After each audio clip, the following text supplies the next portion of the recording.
called by the grace of God. Their flanks are full and the grass is high. There's fattened vealers by their side. A striking contrast, one might say, to the sadder sights of yesterday. The gods have smiled upon this earth and sent the rains to bring rebirth. The dying stock that struggles through now gorge on pastures green and new. The city folk can't understand how life can be here on the land. They only hear the bushy's verse. Too wet, too dry, too hot they curse. But it's not for them that they swear and shout.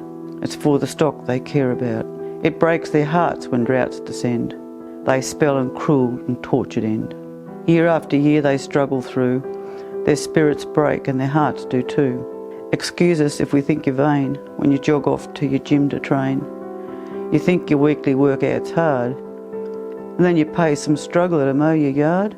He's probably come down from the bush to eke a living from the city push. Ask him why he left his farm if you could find the time to have a yarn. His story would likely break your heart as you hear how his world was torn apart. As he drives his worn-out truck around, dreaming he's back in his old hometown. Take some time between your latte breaks where you complain about the price of steaks. Inform yourself and ask him why he traded smog for his clear blue sky. You'll probably hear how his family split when the fourth cruel year of drought hit. He might tell you how the banks foreclosed when the last one's singing with the feasting crows. You might wonder why joy shows no sign when he speaks of the banker's profit line. Weathered lines upon his face make him seem a little out of place. Like a Brumby forced from his mountain run, he longs from the place where his life begun. If you dared to touch him, then you would see he has the rare seeing gift of humility. A gentle soul, yet tough and strong. A diamond rough who would do no wrong. Yes, he's rougher than you city folk, but it's truth you'll hear when he has spoke. His guard is toughened to protect his heart. If he let it drop, he would fall apart.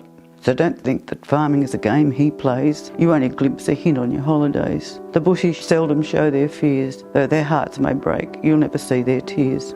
Yes, we have the choice to stay or run and pursue the folly of your yuppie fun. We could pull up stakes and move to the coast and eat free-range organic roasts and kid ourselves the view's worth a mint as we walk on ground as hard as flint. But that plastic lifestyle's not for us. We'd rather plod through mud or choke on dust.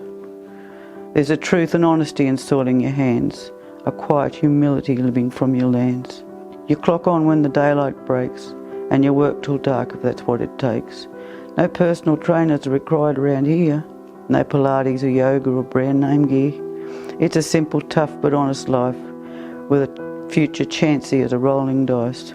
So, for as long as God above permits, and while we can retain our wits, we'll hedge our bets and chance our fates. For after all, that's all it takes.